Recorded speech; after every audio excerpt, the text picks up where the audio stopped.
Hey everybody, Barry here again. Be honest with you, I didn't want to film the last like hour, probably 2 hours of what I was at. I could not get a clutch whatsoever on the van. I would bleed it and bleed it and bleed it and bleed it. And I put like 2 of these bottles through and I still didn't have a clutch like at all. Cass got in it and basically wore her knees out getting it to, well, pumping the clutch up and stuff. And I think it was because the master cylinder and the slave cylinder are basically level and the hose loops around and stuff. So there was a lot of air trapped in there. I tried 3 or 4 different ways, would not work. So I ended up unbolting the clutch master cylinder, which is way in there, and let it hang down all the way. So that the clutch master cylinder was at its lowest point, then the line goes straight up to the slave cylinder. And got my buddy Ben to hold on to the master cylinder, compress it while I bled the clutch, and a big spurt of air came out, and I've got a clutch now. It's awesome. So what I'm gonna have to do now is get the plugs and wires put on, I would say. That's something that is only gonna take me an hour or so to do, and right now it's Monday evening. I'm taking tomorrow off of work to finish up the last stuff in the van and do a live tomorrow actually, which is going to be already done and over with, and I'm hoping by now it worked out, fingers crossed, and I actually did the live and everything went awesome, but it didn't blow up. But we don't know yet because I'm not there, and this is going to be uploaded probably a week later. So yeah, I have to put plugs and wires in it. That's going to be tonight. Tomorrow I'll finish up everything. I'll get the fuel pump wired in, I'll get the ignition wired in, go through everything, make sure the tie rods are all tight, make sure ball joints are all tight, make sure everything is good, and then go for a drive. So let's get some plugs and wires in this thing.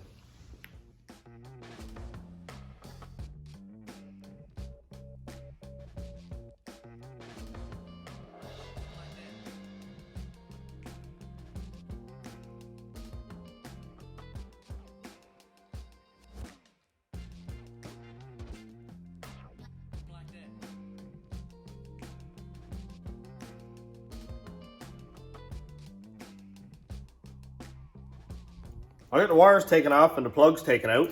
So I'm going to go ahead and put these in, but not before I gap them.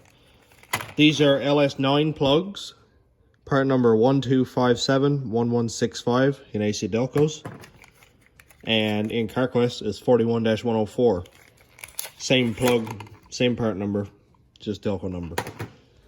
So I need to gap these, and I'm going to set you up on a tripod for that so I can show you the gap difference between stock and what I'm going to gap them to, and also what the plugs were that I had in it. These were stock plugs that came out of this engine, probably had 150,000 on them, something like that. So they're quite worn. Let's check it out. So here we have our new plug, and here's the one that came out of the engine. These probably aren't original because they're Bosch. It looks like somebody replaced them with a platinum plug, which is a good plug. But let's check the gap. Now I'm doing this from behind the camera, so it's kind of hard for me to see too, but wow, like 68 thousandths, 69 thousandths. That is insane. And you can see that because look at how this one here has got a needle point on it. This one actually had that too. And I'll grab another one that's not as worn. So here's another plug that I just took out of the engine. Come on, focus. There we go. So you can see how there's a needle point on that one. Let me just grab this gapper and see what it is. So that one is closer to 45 thousandths, which is more suitable. That would have been around the stock range. I'm going to gap these to 28 thousandths, mainly because I'm only running 10 pounds, but I definitely don't want the spark to blow out. Not saying it would at 10 pounds, but I'd rather be safe than have detonation going on or misfires. Just not a big fan, and I don't have time to mess with it. So these new plugs out of the box are 41 thousandths. Always check the gap on your plugs, mainly because this gets tossed around a lot between New Brunswick and Newfoundland. So if that gets dropped right here on the end, it's probably going to close off the gap. So I'm going to go ahead and gap all of these here, and then we'll go ahead and put them in.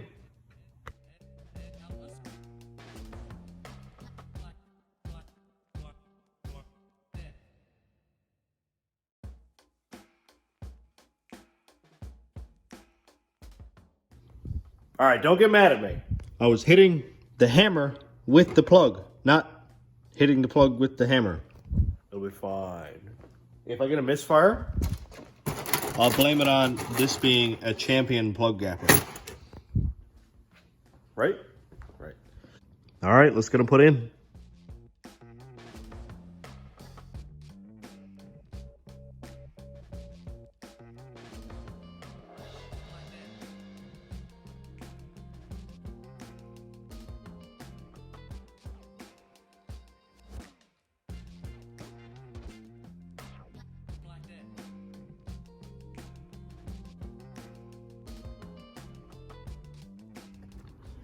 Before I go putting plug wires and stuff on, I gotta go out to my old scrap van, and I'm gonna pull the coils off of that one, mainly because of some influence from Sloppy and Matt Happel saying that the heat sink coils cause a lot of detonation issues, and detonation's what's killed the last like 4 engines that I've had in the truck.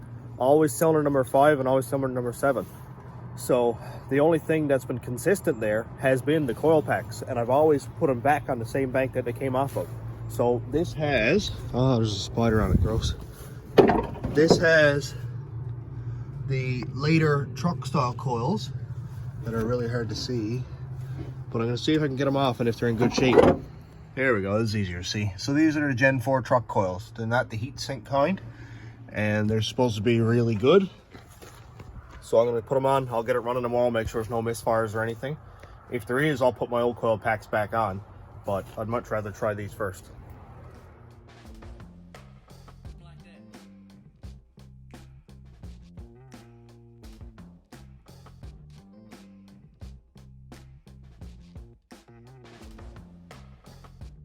Oh, I just smoked my head on the dash. I don't know if I got lucky or something, but there's a GM parts sticker on the transmission. And it's got a 4L80 in it. So that's pretty cool. If this is a new transmission, that would be wicked, because this van doesn't actually have a lot of miles on it. It's probably 200,000 on it. So if that's a new transmission in the last 30 or 40,000 kilometers, I can put a shift kit in it and put a torque converter in it and make the rat rod really, really fast. Cool. It's a good thing Cass doesn't watch any of my videos, because she does not want to hear talk of me putting an automatic in the rat rod. And I am so sick of the standard stuff, I'm ready for it.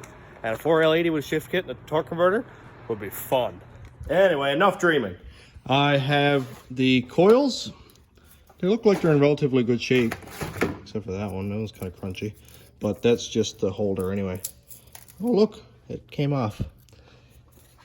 So, whatever, not really that concerned about that. Unless that's a ground thing, then I kind of am concerned. But I'm gonna bolt them on anyway, see what happens. I'll know tomorrow if it works or not. I also have a new coolant temperature sensor for this thing, but I'm not exactly sure which one it is. This is Gen 4, this is Gen 3, or the opposite. You can see here, this one's got a smaller tread. And one has a gray terminal, one has a black terminal. And you can kind of see down here that this one has a tan color or gray color end on it. So I'm gonna go ahead and assume that it's this one, but I'll take the other one out just to be sure.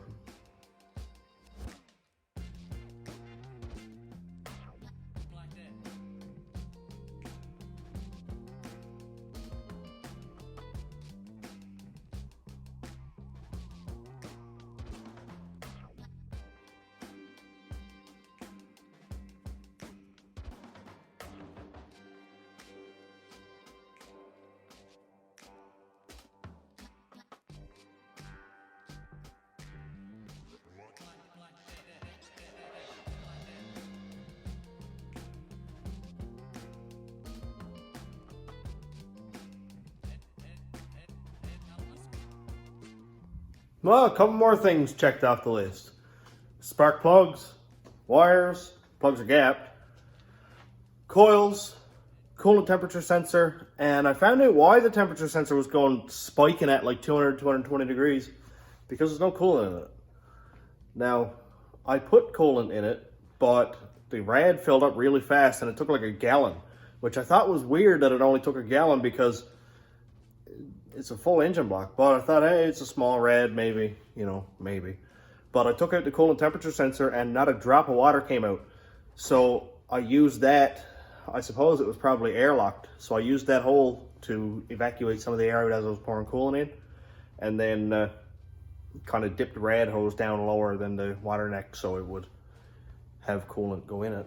And got it filled up, so that's all right. It took like a gallon and a half. It's crazy. So I'm all done for tonight.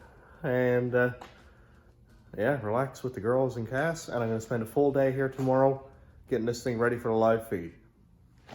So I hope it goes well.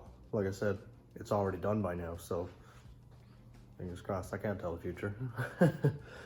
Thanks for watching, everybody. Have a good night.